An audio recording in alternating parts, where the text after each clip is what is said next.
Yo, howdy all, grab yourself a drink, it is time for some Path of Exile 2 discussion. Welcome to day 6 of Teaser season for patch 0.4.0, the last of the Druids expansion, and the Fate of the Vaal league content. Today, we're going to be talking about a much shorter list of changes to the patch notes that took place today, and also an MTX promo that Grinding Gear Games are running.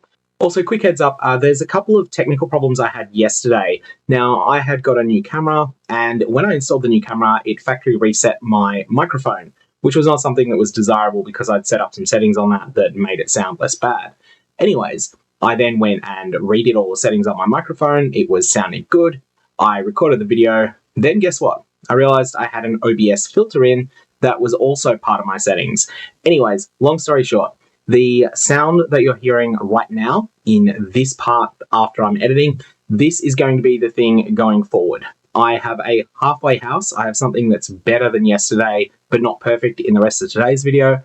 But I do believe I have fixed the underlying problem, just that it's going to come up tomorrow rather than today. Today's going to be a shorter video than yesterday's, which is probably for the best because yesterday was something like 3/4 of an hour and that took me like 4 hours to edit. But we're going to go through the patch note changes. Firstly, there are a number of support gem changes. Now, this is all related to cooldown supports.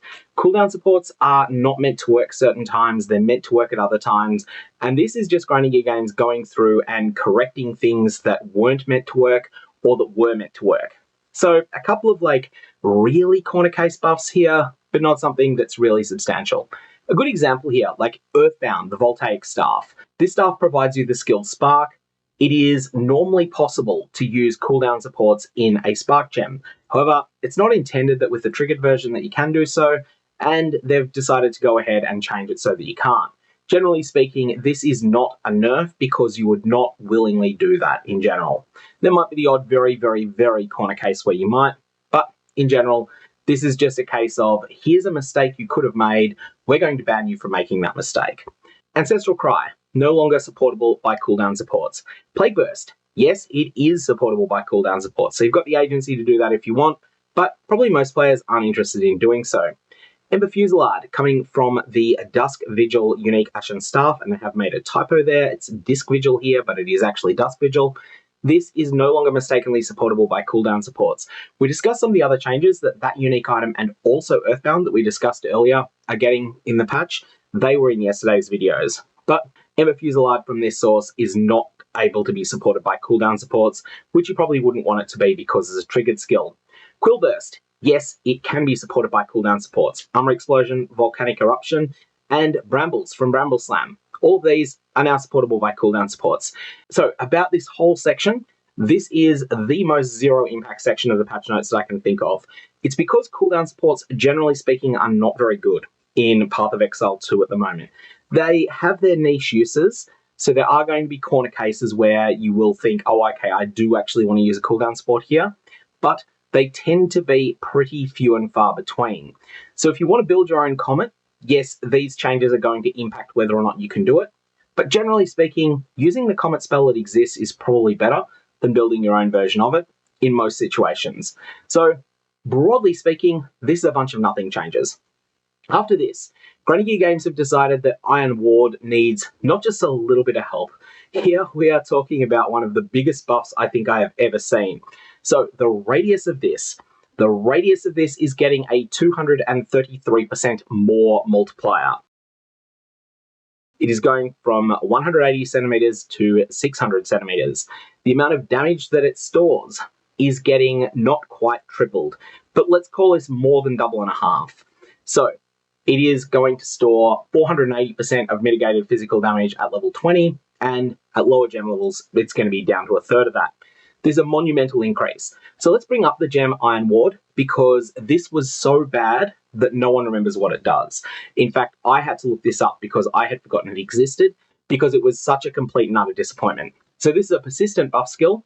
While it's active, it stores a percentage of physical damage that is mitigated by armor and other sources of physical damage reduction. Then you can use the skill to unleash this damage as a nova of spikes. Should we put this in numbers? Let's say that you take 2,000 damage, but your armor is sufficient to reduce that down to 1,000. That is going to add 1,000 base damage to your Iron Ward buff, but This is then going to be scaled up by a magnitude factor. This used to only be 145%, but it's now going to be as high as 480%. So you're building up 480%, that's 4,800 physical damage. And then when you hit that button, you retaliate with a Nova of spikes that deal 4,800 damage for that instance of damage. But there's also going to be a bunch of other 4,800 instances that have hopefully built up by this point. Essentially, Iron Ward is something that is a payoff for going really, really hard on Armour. Armour was absolute and utter trash in patch 0.1.0 and in 0.2.0, but it's not terrible now, and as a result, I can see Iron Ward maybe being in a position where people want to use it. The fact that it's a 6-meter radius means that it's useful both while clearing and also potentially when fighting bosses. So there's definitely some power here, but whether or not this is something you want to build around, that's entirely up to you. With this being only 30 spirit though, I think it is something that is a more reasonable choice to consider than it certainly was at any point in the past. It's a very cheap reservation and it gives you a powerful retaliatory button, but it is only retaliating after you've already suffered damage. Next up we have the lethal draw. Now, please don't use the lethal draw on your primary weapon set. Please only consider using this on your secondary weapon set. This is a unique quiver. So here's the way it works. Gain 2 to 3 life per enemy hit with attacks, that's not changing. 5 to 10% increased attack speed, not changing. Gain 5 life per enemy hit with attacks, not changing. 15 to 25% chance to pierce an enemy, not changing. Bow attacks consume 10% of your maximum life blast charges. That is not changing, that's ouch.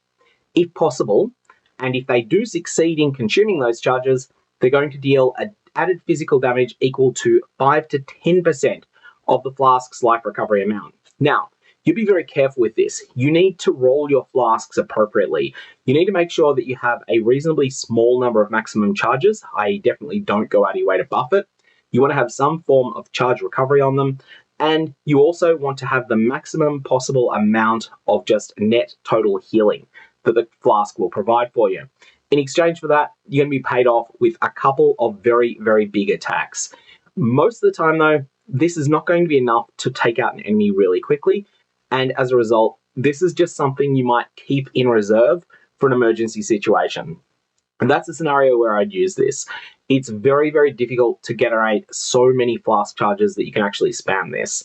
So it's something that you can keep in mind as something that's attached to your secondary weapon slot. Most of the time, you use a normal quiver. Then every now and again, when you want to just do maximum damage real fast, then use a different skill. And maybe it's a cooldown skill. Maybe it's one of those build your own cooldown skills that we were talking about before when we were talking about all the cooldown supports. Maybe that's what you do with it. That's the lethal draw. That's the changes it's getting. I'm not sold on the item, but I don't think it's terrible anymore. I think it's got something going for it, but it's going to be a very niche role player. It's not going to be the center of your build. Hateforge. Let's talk about Hateforge. This is an item that has a bit of history in Path of Exile 1, where for a period it was one of the most expensive items the game had ever seen. Now, this is getting a bunch of changes, quite a lot of them actually. So let's start with the nerf. It is now gaining 1 map random charge on reaching maximum range. This is a nerf down from 1 to 3 charges. And it is also going to be capped at once per 3 to 6 seconds. So that is a substantial package of nerfs there.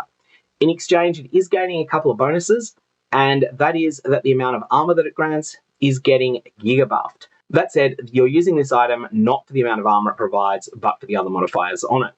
I think ultimately Hateforge is a bit of a victim of too much synergy with the new Spell Totem. So, Grenadier Games really had a choice. They could leave Hateforge incredibly synergistic with Spell Totem, and in that situation, they would feel quite a bit of pressure to pre-nerf Spell Totem accordingly. So release Spell Totem balanced around the fact that it's always going to be used alongside Hateforge, and therefore Spell Totem is going to be terribly bad when it's not paired with the gloves that it's designed for. Or alternately, they can do what they've done here. They've nerfed Hateforge and made it so that Hateforge plus Spell Totem is an option, but it's not the only way to play Spell Totem because it's so much better than any other way that you could play with Spell Totem.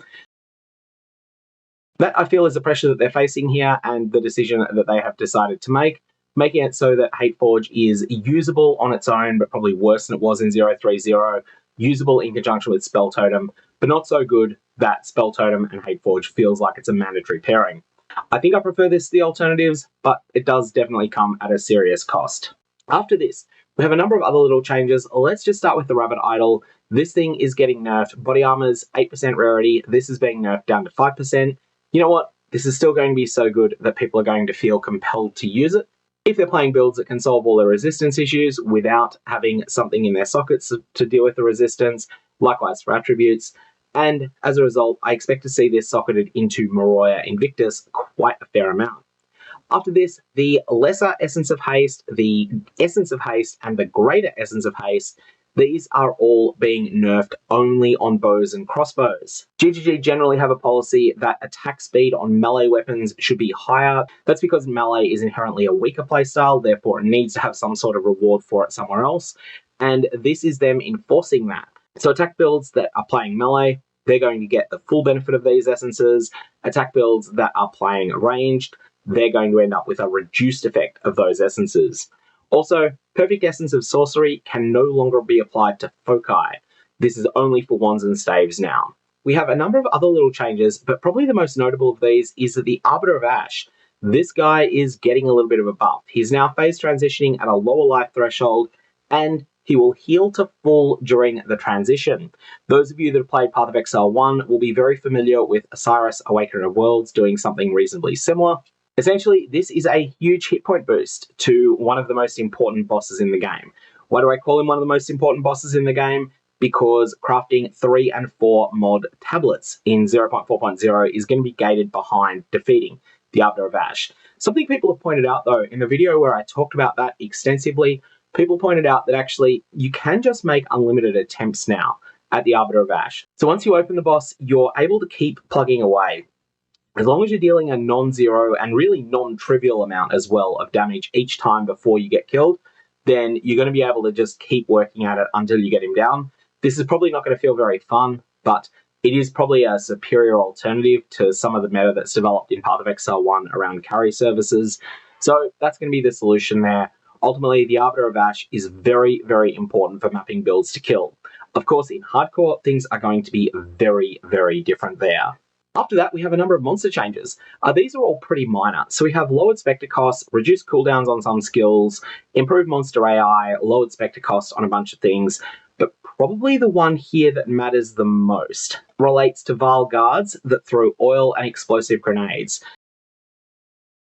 These are going to be much worse. Now, when I say much worse, I mean they are going to be less powerful as monsters when they're facing against the player, so they're going to be less effective at killing players. And when you elect to spectre them, if you do, because you probably won't anymore, they're going to be much less effective as spectres, as well as being less effective as monsters in general. That's because the cooldown on their most dangerous skill is being raised from 2 seconds all the way up to a massive 11 seconds. This means that most of the time they're only going to get to use that ability once per fight. So they better make it count. And let's face it, when we're talking about spectres, they are not going to use it when it counts. They are going to use it against a trash monster that would have been killed by anything much smaller. And in situations where they turn them into a spectre, it's not just going to be once per encounter, it's going to be once per several encounters, because Path of Exile 2 is a fast-paced game. 11 seconds is not the time that one encounter takes, 11 seconds is several encounters. So keep that one in mind. Vile Guards, both as enemies and as allies, they're going to be weaker than they were. Otherwise, there's a bunch of minor things here, a bug fix related to Explosive Shot, and then a couple of changes to Escape Shot, which is getting considerable buffs here. So this is going to fire 7 Ice Fragment projectiles, previously 4. They're going to improve this number as you level a gem up, and it's also going to do more damage than it was. Basically, everything about Escape Shot is better than it was before. But that's worth keeping in mind because this gem was probably not really there in the past, but maybe now it has the tools it needs to be good. Ice-tipped arrows. The cooldown on ice fragments is now halved, 150 milliseconds instead of 300 milliseconds. It is now firing 5 of them instead of 3 per empowered attack, and it now deals quite a chunk more damage than it used to do. So it used to do 131% base damage, and now deals 187% base damage. So that's an increase of 56% of base damage, which is a 45% more multiplier. This is quite a bit better than getting an entire additional support gem on it. Now has an increased duration, 20 seconds instead of 8.